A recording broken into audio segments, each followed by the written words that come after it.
Meus amados irmãos, eu vos saúdo com a paz do Senhor.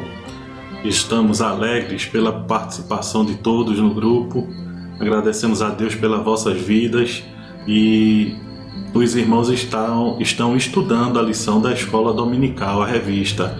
E a revista deste trimestre, como já sabem, a Igreja Eleita, redimida pelo sangue de Cristo e selada com o Espírito Santo da promessa. É uma lição comentada pelo pastor Douglas Batista, né? E o pastor Douglas Batista, ele tem trazido também o livro Apoio, que na verdade ele tem sido um livro muito pertinente, profundo dentro daquilo que nós estamos estudando. Aquilo que não cabe na lição por ser resumido o número de páginas. Então o pastor Douglas, ele junto à CPAD, disponibilizou também essa outra ferramenta, este livro com subsídios mais profundos, pesquisas mais profundas neste livro, e aí a gente fica mais à vontade para conhecer o trabalho do pastor Douglas, trabalho de pesquisa feito e disponibilizado através desse livro, né? Então, irmãos, a nossa lição de hoje, estaremos estudando a lição de número 7, que tem como título Cristo é a nossa reconciliação com Deus. Como é que a gente entende o que é reconciliação para poder saber o que Cristo fez para a humanidade, tá certo? E aí nós temos também, estamos diante do texto áureo, o texto áureo da nossa lição fala o seguinte: porque Ele é a nossa paz, o qual de ambos os povos fez um, e derrubando a parede de separação que estava no meio. Isso está escrito em Efésios, capítulo de número 2 e o versículo de número 14. A nossa verdade prática diz o seguinte: ao morrer na cruz do Calvário, Cristo reconciliou os eleitos, desfazendo a inimizade entre Deus e os homens. Olha para aí, que maravilha, né? Vamos aí entender que verdade foi essa dita pelo nosso comentarista, pastor Douglas Batista, está certo? Temos também, irmãos, a leitura diária. Eu vou colocar aqui na tela a leitura diária para vocês, tá certo? Então observem aí, se você não fez durante a semana, então dê uma pesquisada, dê uma pausazinha aqui no vídeo agora, veja aí quais foram as leituras de segunda a sábado que nós tivemos, e aí depois aí você pode continuar, mas é muito importante esse estudo desses textos bíblicos para a compreensão maior da nossa lição. Amém? Muito bem. Então, diante daquilo que já falamos aqui, o título Cristo é a nossa reconciliação com Deus. Estaremos fazendo a leitura bíblica em classe, que se encontra em Efésios capítulo 2, e o versículo do 14 ao 19. Para nós compreendermos sobre o que estaremos falando hoje, vamos fazer a leitura e em seguida começaremos um breve comentário a respeito do que esse texto quer dizer, a que Paulo estava se referindo quando escreveu a carta aos Efésios, e principalmente esse texto. O texto diz o seguinte: porque Ele é a nossa paz, o qual de ambos os povos fez um, e derribando a parede de separação que estava no meio, na sua carne, desfez a inimizade, isto é, a lei dos mandamentos, que consistia em ordenanças para criar em si mesmo dos dois um novo homem, fazendo a paz, e pela cruz reconciliar ambos com Deus em um corpo, matando com ela as inimizades. E vindo ele, evangelizou a paz a vós que estáveis longe e aos que estavam perto, porque por ele ambos temos acesso ao Pai em um mesmo Espírito, assim que já não sois estrangeiros nem forasteiros, mas concidadão dos santos e da família de Deus. Amém, meus irmãos? Texto maravilhoso da palavra de Deus, né? Nós, em outras oportunidades, já entendemos, já conhecemos a respeito dos gentios. Quem são os gentios? Eu até estava revendo lá o vídeo e em um momento eu falei gentis. Não se trata dessa expressão, tá certo? Gentios. Um gentio ou gentios. Gentis já é outra coisa. Gentis são pessoas de bom grado, pessoas que a gente trata, que tem um bom trato, né? Trata bem as outras pessoas, aí são pessoas gentis. Mas gentios são povos, estamos tratando de povos. Então essa observação que eu gostaria de fazer, porque na edição do vídeo eu tentei tirar isso aí e quando foi depois eu vi que não saiu, não foi cortada essa parte. Foi uma falhazinha aqui do professor e o professor não pode, né, deixar essas coisas passar assim sem uma explicação, certo? Então a gente percebeu que os gentios são as pessoas que não faziam parte da família de Deus, que não faziam parte do plano de Deus para a glorificação do seu nome, né? Os gentios eram pessoas que estavam à parte, tinham sido desprezados por Deus por causa das suas práticas pecaminosas, e ele levantou Israel, os judeus, né? Levantou os judeus para mostrar neles a sua glória, mostrar o seu poder nele. Como eles gostariam de ter uma nação santa, e as outras deveriam ser destruídas, afastadas da sua presença, ou se converter ao seu nome. Mas aí a gente vê que as nações não estavam interessadas nesse Deus. Nem o próprio Israel estava mostrando interesse no seu Deus, não é assim? E por causa disso, Deus precisou intervir através do sacrifício de Jesus. E através desse sacrifício, na história da humanidade, a gente percebe que Jesus, ele serviu como uma ponte para nós chegarmos à presença de Deus. E aí hoje nós vamos ver que Deus, ele, através do sacrifício de Jesus, de ambos os povos, de judeus e gentios, ele fez um. E aqui no texto, a gente vê no texto áureo, derrubando a parede de separação que estava no meio. E é muito interessante isso, porque eu gostaria de iniciar essa reflexão lembrando a vocês, nos fazendo lembrar a respeito do que aconteceu há algum tempo atrás. Há algum tempo que eu digo, mas eu sei que é a vida de alguns dos irmãos da sala, né? Aproximadamente 30 anos, no setembro a novembro, se não me engano, do ano passado, há 6 meses atrás, a gente viu aí que foi comemorado 30 anos da queda do Muro de Berlim. Não foi assim? A queda do Muro de Berlim aconteceu em 1989, se não me engano, no mês de setembro. E aí foi comemorado 30 anos agora. Eu lembro que foi muito comentário na TV, nos repórteres na época. Eu estava ainda adolescente, mas gostava muito de ver TV. E os repórteres, principalmente, estou lembrado dessa época. Por quê? Essa época foi marcada assim de forma tão espetacular, tão importante. Acontece que Berlim, a cidade de Berlim, após a Segunda Guerra, ela foi parte de uma divisão entre as nações que venceram a Segunda Guerra. E aí, como ela era uma capital, tinha uma população muito grande, foi muito difícil as pessoas decidirem se gostaria de ficar no regime socialista ou se gostaria de ficar no regime capitalista. E por causa disso, foi formado uma divisão ali de espaço que, quando chegou em determinado momento, foi levantado um muro. E esse muro, se não me engano, já foi marcado de um dia para o outro. E foi formado ali um muro.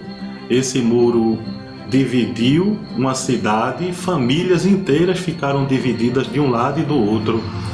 formou ali uma separação, formou ali um ambiente hostil, de forma que as pessoas estavam vendo o capitalismo se desenvolver, e as pessoas gostarem tanto do capitalismo porque tinham tudo, trabalhava, tinha força de trabalho, desenvolvia, e aqueles que faziam parte do socialismo, que gostava de tudo sendo distribuído pela população, essas coisas, os irmãos entendem o que é um socialista, então eles viam que muitos estavam debandando, fugindo para a parte capitalista. E aí eles levantaram esse muro, porque a sua parte da cidade, a sua parte estava diminuindo a população, enquanto o outro estava aumentando. Todo mundo de olho grande no consumismo, né? Então, no capitalismo, força de trabalho e riqueza. E aí eles estavam pobres, não tinham como desenvolver as suas riquezas, e aí diziam, ah não, eu não quero ficar aqui, eu quero desenvolver, eu quero trabalhar, quero produzir, e aí partia de qualquer forma para a parte capitalista. Mas foi exatamente por isso que foi levantado o muro. Eu vou colocar aqui na descrição desse vídeo, você depois pode clicar aqui embaixo no vídeo aqui no YouTube, e você vai perceber que embaixo tem um linkzinho, você clica nele e vai enviar você para um vídeo que é bem esclarecedor a respeito de como foi essa divisão aí na cidade de Berlim. Então ficou Berlim Oriental, Berlim Ocidental. Então Berlim Ocidental era onde ficava o capitalismo, né? E aí eles estavam se desenvolvendo grandemente por causa da força de trabalho, produção de riqueza. E aí, por causa dessa guerra toda, muita gente querendo passar, muitos soldados, muita coisa acontecendo sem permitir as pessoas passarem. Esse muro foi levantado, se não me engano, de uns 4 metros, que tinha torres, tinha guardas, tinha cães, tinha um monte de coisa que protegia esse muro para as pessoas não passassem de um lado para o outro. E por consequência disso, o governo precisou de expor em certo momento uma opinião e dizer que iria estudar a possibilidade de derrubar o muro. Mas quando disse que ia estudar a possibilidade, o povo já entendeu que aquilo ali estava autorizando a derrubada. Foi aí onde aconteceu a derrubada do Muro de Berlim. E interessante que nessa reportagem fala que as pessoas não estavam nem preocupadas por esse muro estar derrubando, ou seja, os policiais, os vigilantes, os guardas que estavam protegendo, vendo que as pessoas agora já estavam derrubando, estavam invadindo, mas não houve guerra, não houve tiro, não houve nada, só a autorização assim, não digo nem autorização, foi simplesmente a notícia de que iria estudar o caso, mas aí eles já partiram para a situação e terminaram iniciando a derrubada daquele muro. Por que eu estou falando um pouco dessa história do Muro de Berlim? Para atiçar, aguçar em você aí o desejo de conhecer, se você não conhece, a história do Muro de Berlim. Veja aí esse vídeo da descrição que tem aqui embaixo, toca no sinalzinho que tem aqui embaixo e vai mostrar a descrição do vídeo, e você veja aí nesse link que tem esse vídeo muito interessante para vocês, que é um documentário que foi feito, tá certo? Mas por que eu estou falando sobre isso? Por causa desse muro, certo? Mas além desse muro de Berlim que houve, que causa separação, o muro que a lição está falando é outro. Sempre existiu na história da sociedade divisão, separação, né? Mesmo que Deus não gosta e nem se agrada de separação.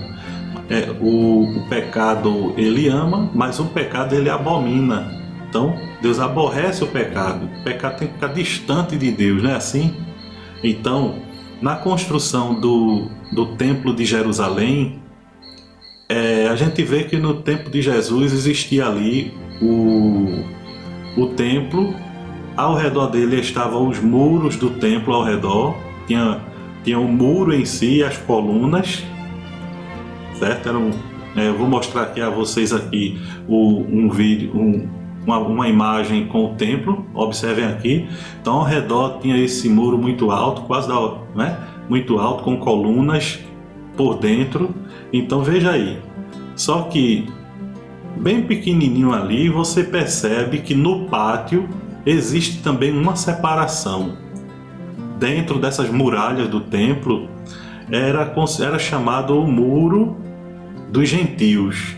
Então o pátio tinha uma separação por um muro. Esse muro tinha 1,40 m, 1,50 m aproximadamente, e era ele que fazia a separação para que os gentios, mesmo entrando aí no átrio do templo, nessa área aí do átrio, mas ele não entrasse nas dependências do templo. Então, antes disso, ele chegava diante dessa mureta, desse muro de separação aí, e nele alguns historiadores mostram que existiam vários avisos a cada determinada distância, com um texto que você vai ver aí. Esse texto aí é em uma outra linguagem, mas na nossa eu vou dizer o seguinte, que era proibido os gentios adentrarem aquele muro. Não podia passar daquele limite. Se alguém fosse gentil e ultrapassasse aqueles muros ali, eles não seriam punidos com alguma multa, alguma coisa. Eles seriam punidos com a própria vida. Passou daquele muro ali, eles morreriam, seriam mortos por desobediência, que ali era uma área sagrada, uma área considerada sagrada pelos judeus, e ninguém poderia ultrapassar aquele muro, certo? E aí a gente vê que é quando o apóstolo Paulo faz menção nesse texto áureo e no texto da nossa lição a respeito desse muro, derribando a parede de separação que estava no meio. Então, pátio, que tinha ali a sua separação entre os judeus e os gentios, agora não tem mais esse muro, não existe mais separação, né? Deus agora não quer saber se a pessoa é judia ou gentílica. Deus agora está observando as pessoas com o sangue do seu Filho. Será que essa aqui agora está selada com o sangue de Cristo? Será que ela está marcada com o sangue de Cristo? Se isso está acontecendo e agora nós estamos marcados com o sangue de Cristo, então é aí onde Deus tem olhado com um olhar de misericórdia, de amor, e se agrada daqueles que se chegam a Ele através do seu Filho Jesus Cristo, né? Então derrubou essa parede. Agora não é mais privilégio dos judeus receberem a dádiva de Deus, a bênção de Deus. A bênção de Deus agora vem para todos aqueles que aceitam a Jesus. A nossa verdade prática diz o seguinte: ao morrer na cruz do Calvário, Cristo reconciliou os eleitos, desfazendo a inimizade entre Deus e os homens. Então houve aqui uma reconciliação, né? O material que o irmão Otávio disponibilizou aqui no grupo, vindo do Recife, é um material muito bom, que vai esclarecer aí de forma bem nítida a diferença que existe. Deixa eu aumentar aqui para comentar com os irmãos. A definição etimológica e a definição exegética da palavra reconciliação. Então, nesse material que tem aqui em anexo ao nosso grupo, a gente vê que o que é uma definição etimológica. Etimológica é a forma, a raiz da palavra, o que a palavra em si quer dizer. A palavra está querendo dizer o quê?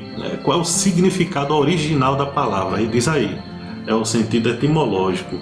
E o sentido exegético da palavra é essa palavra, quando ela é colocada numa frase ou num texto, qual o sentido que ela quis dizer. Então é essa diferença aí, a definição etimológica e exegética.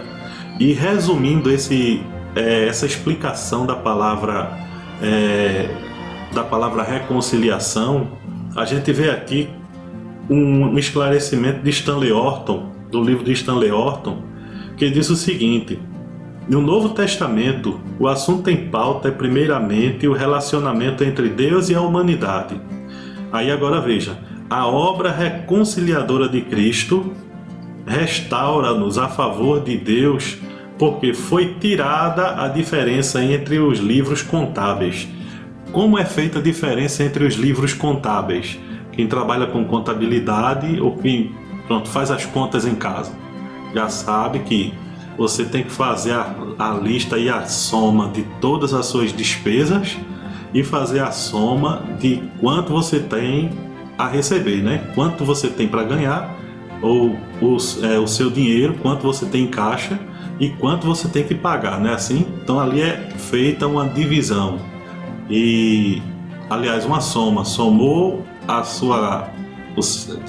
todos os seus débitos e somou todos os seus créditos, e depois você vai fazer ali um cálculo para saber quanto é que vai sobrar, se vai ser positivo ou se vai ser negativo o seu saldo final, né? Assim, se está no vermelho ou se está no azul.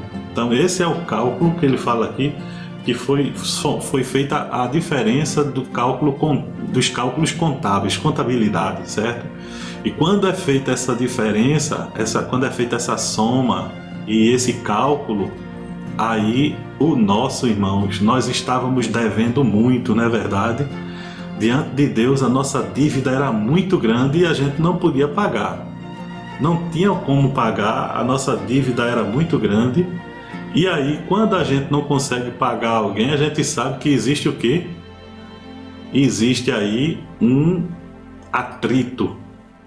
Ninguém gosta de ficar sem receber o que está sendo devido a ele, né?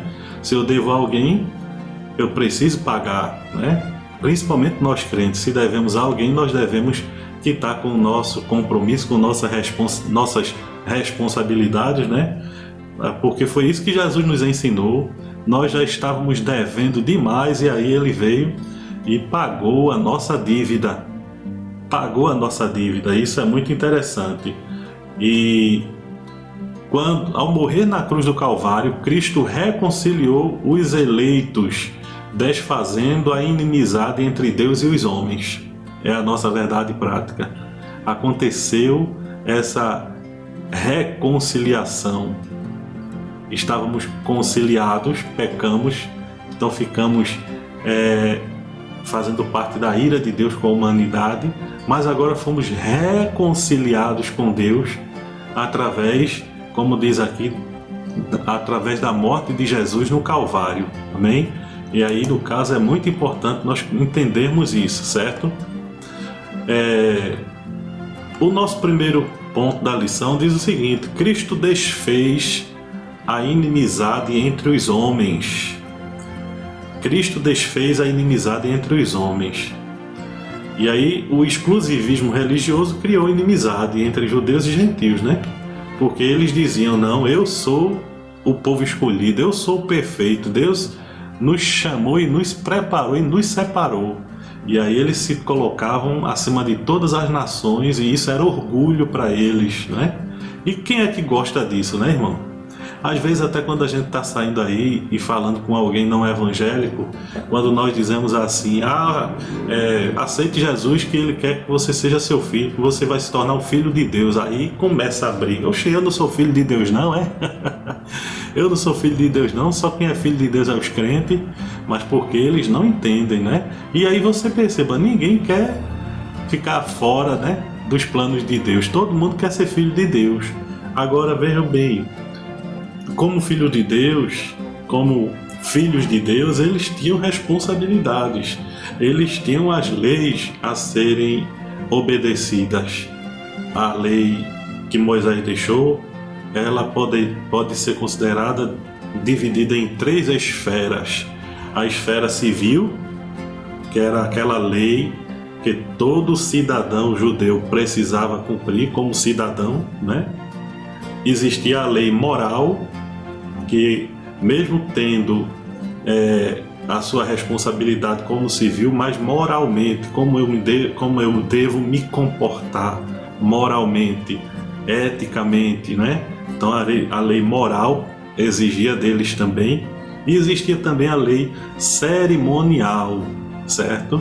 Existia essas 3 esferas da lei judaica. E dessas 3, quando Jesus vem, ele diz que não veio abrogar a lei, mas cumpri-la. Ou seja, ele veio para cumprir todos os mandamentos, toda a lei. E foi isso que ele fez.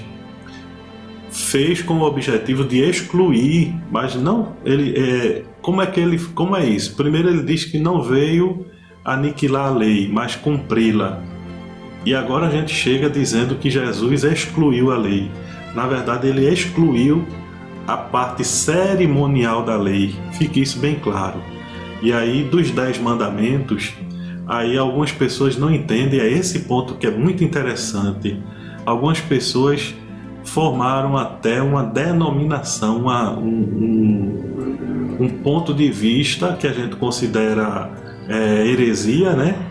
Mas colocaram como ponto central na sua denominação, na sua religiosidade, a guarda do sábado, informando de que as outras religiões cristãs não guardam o sábado e deveria guardar porque também é mandamento. Olha, isso é um perigo muito grande.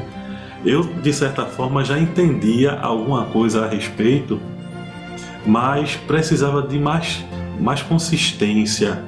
E hoje, nesses dias estudando a lição, foi onde eu descobri um ponto muito importante.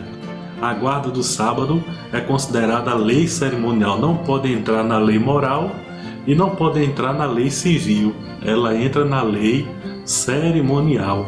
E a lei cerimonial, ela foi excluída. Nós, quando recebemos a Jesus, nós não precisamos da guarda do sábado. E o apóstolo, ele fala isso bem claro em um texto que fala a respeito desse aí, Colossenses capítulo 2, versículo 11, e também do versículo 16 ao 21, fala a respeito da circuncisão e circuncisão, dos sacrifícios, de comidas e bebidas, do dia de festa, da lua nova e dos sábados, as coisas que deveriam e não se deveria guardar, e aí ele fala nesse texto, certo? Então é aí onde a gente percebe que a guarda do sábado não ficou para nós cristãos, certo? E assim como os dias de festa judeu, não ficou para nós, ficou para os judeus, né? E a circuncisão ficou para os judeus, os sacrifícios ficaram para eles, até o sacrifício de Jesus. Após Jesus morrer na cruz, ele aboliu os sacrifícios, ele aboliu os dias de festa, então não é mais necessário. Os mandamentos que Jesus deixou, a gente já sabe, foi a Santa Ceia, né? A elaboração da Santa Ceia, a comemoração da Santa Ceia, casamento, batismo. Esses foram os ensinamentos que ficaram para nós acompanharmos, tá certo?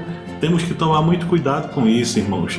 E dando continuidade aqui à nossa lição, a gente vê no segundo tópico falando a respeito o seguinte: pela paz, Cristo fez um novo homem. Olha, vamos lá no texto áureo da nossa lição, como é que diz? Porque Ele, quem? Jesus. Porque Ele é a nossa paz.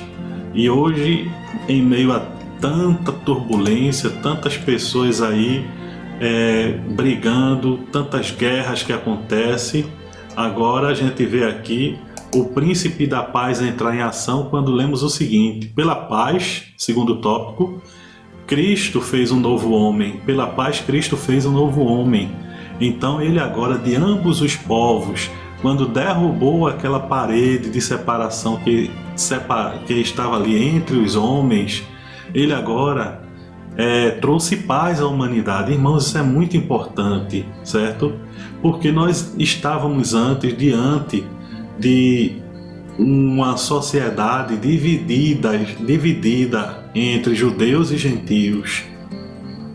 Agora, de ambos os povos, ele fez trazendo a paz a esses povos. Quando ele diz, temos paz com Deus. Então aí, quando nós temos paz com Deus, é a primeira reconciliação, nos reconciliou com Deus.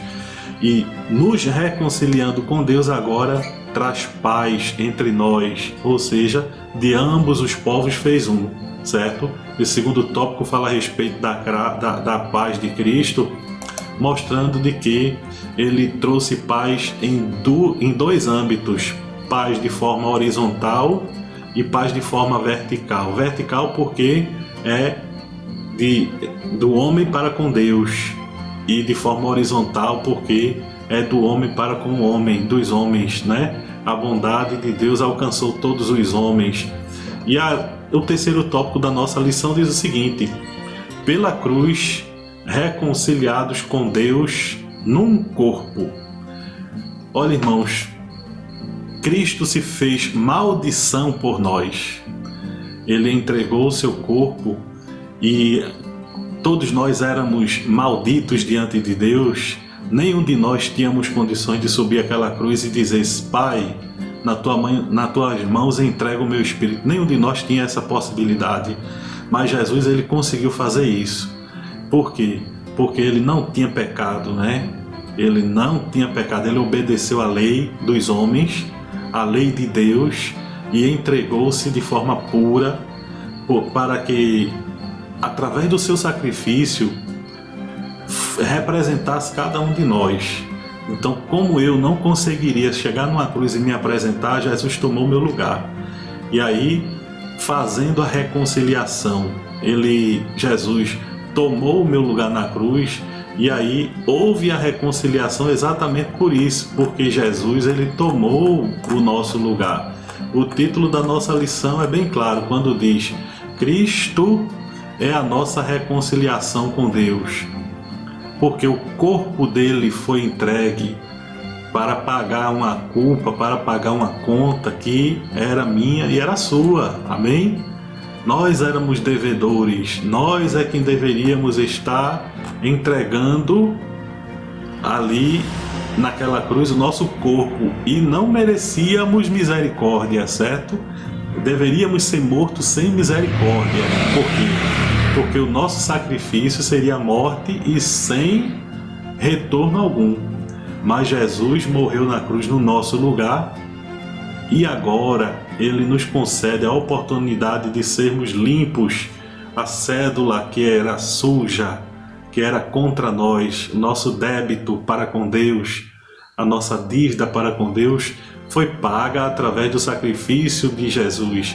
Reconciliados fomos pela cruz de Cristo, reconciliados na cruz, agora somos um corpo. Por que, irmão Laelson? Porque naquele corpo que foi entregue ali na cruz, estavam vários corpos, estava o meu, estava o seu, certo? Estava ali alguém nos substituindo, e ele nos substituiu para que hoje nós fôssemos um. E no ato da Santa Ceia, quando o pão é partido, quando Jesus parte o pão e entrega aos seus discípulos uma parte a cada um e diz: isto é o meu corpo, ele está dizendo que cada um de nós somos parte dele agora, certo? Somos parte dele. E aí, quando nós nos unimos, nós somos o corpo de Cristo. Quando nós estamos isolados, estamos em algum lugar, nós estamos representando a Cristo, somos o corpo de Cristo. Quando a igreja se reúne, é o corpo de Cristo. Agora, de ambos os povos, não importa se eu sou oriental, se eu sou africano, se eu sou asiático, de que área do mundo eu sou. Se eu sou judeu, não importa a área do mundo em que eu possa me inserir geograficamente, socialmente, mas agora o que está importando é que eu sou corpo de Cristo. Agora faço parte desse corpo, certo? O sacrifício de Jesus, irmãos, foi por isso, para nós sermos um. E essa unidade, ela não pode ser menosprezada ou desprezada. Essa unidade tem que estar cada dia sendo trabalhada. Nós precisamos estar unidos em amor, unidos na presença de Deus, porque nós somos um corpo, certo? E ninguém pode querer se tornar maior ou ser chamado maior do que ninguém. Por quê? Porque uma unha não fica reclamando com o dedo, porque o pé não fica reclamando com a unha. O apóstolo Paulo fala bastante a respeito disso, não é assim? E principalmente é muito interessante quando a gente lê na palavra de Deus que Ele teve cuidado de nós. Veja que Jesus ele tem cuidado do seu corpo, Ele tem cuidado de cada um de nós. O apóstolo Paulo ele enfrentou uma dificuldade muito grande, mas muita coisa serviu de experiência. Essa lição de hoje, por exemplo, eu estava percebendo o seguinte: o apóstolo Paulo ele foi pego e foi acusado, está lá no livro de Atos, que ele foi pego e acusado de ter entrado no templo com um gentil. E aí começou um alvoroço muito grande querendo matar Paulo por ele ter entrado no templo com um gentil. E aí, por causa dessa experiência, ele agora fala a respeito dessa separação e fala a respeito desse muro, porque alguém acusou ele de ele ter entrado, passado esse muro de separação com um gentil. Alguém viu e disse: ele estava com fulano e entraram aqui no templo, passaram aqui a barreira que foi colocada aqui para separar judeus e gentios, que é esse muro de separação. Paulo entrou, então ele está fazendo aqui alvoroço no templo. Mas aí isso serviu, irmão, de exemplo para Paulo. Por isso que agora aos Gálatas ele está usando essa expressão, né? A expressão mostrando e fazendo lembrança a respeito do que aconteceu no templo com ele, que não existe mais essa divisão, não existe para judeu, para gentio, não existe mais isso, não tem mais separação, agora ambos somos um, e sendo um, nós devemos estar a cada momento unidos, certo? Eu gostaria de concluir a lição de hoje falando a conclusão da nossa lição. Então a conclusão diz o seguinte: em obediência ao plano divino, Cristo cumpriu as demandas da lei na cruz. Cumpriu as demandas da lei. Em seu sacrifício, derrubou as barreiras e aboliu as ordenanças cerimoniais que serviam de divisão. Segunda parte aí já fez isso. Por meio da paz conquistada no madeiro, desfez a inimizade, criou uma nova humanidade e a reconciliou com Deus. A partir dela, formou um novo povo, a Igreja, o corpo de Cristo. Amém? Veja aí o que Jesus fez por nós. Deus, ele sempre tem misericórdia do seu povo. E nesta oportunidade, irmãos, nós devemos glorificar a Deus pelo seu sacrifício, porque com certeza Jesus suportou tudo o que aconteceu com ele para que hoje nós pudéssemos para que ambos os povos hoje se tornassem um. Então não existe mais essa divisão de povos e não pode haver divisão entre nós, irmãos. Não pode haver divisão. Se alguém pensar em estar aí querendo ir para um lado ou para o outro, se afastando, diga: irmãos, nós somos um. Ambos os povos, judeus ou gentios, Deus fez um. Então Deus não é Deus de divisão, Deus é Deus de união. Vamos continuar unidos e obedientes à vontade de Deus, porque Ele se agrada disso. Amém, meus irmãos? Então, hoje, nosso breve comentário a respeito da lição é esse. Eu tenho certeza que os irmãos têm mais coisas a falarem, porque o meu conhecimento é pouquinho, dos irmãos com certeza vai acrescentando mais alguma coisa ao estudo da lição, mas nós queremos agradecer mais uma vez pela sua atenção, por você ter chegado até aqui nesse nosso estudo da lição, né? Nessa nossa reflexão a respeito do que lemos da lição. Alguns irmãos percebam que eu não faço menção de muitos textos bíblicos ou a referência da lição. Por que isso? Porque eu já disse a vocês, nós estamos trazendo aqui um pequeno comentário de tudo aquilo que a gente extraiu da lição, certo? apenas um comentário. O irmão pega aí a Bíblia, pegue os livros de estudo, tudo que for possível, a lição, e vá observando e vai cair com certeza nessa mesma conclusão que nós tivemos. Agora, com certeza vai acrescentar mais coisa. Por quê? Porque cada vez que nós estamos nos aprofundando na palavra de Deus, vamos crescendo mais. Que Deus continue vos abençoando, em nome de Jesus. Amém?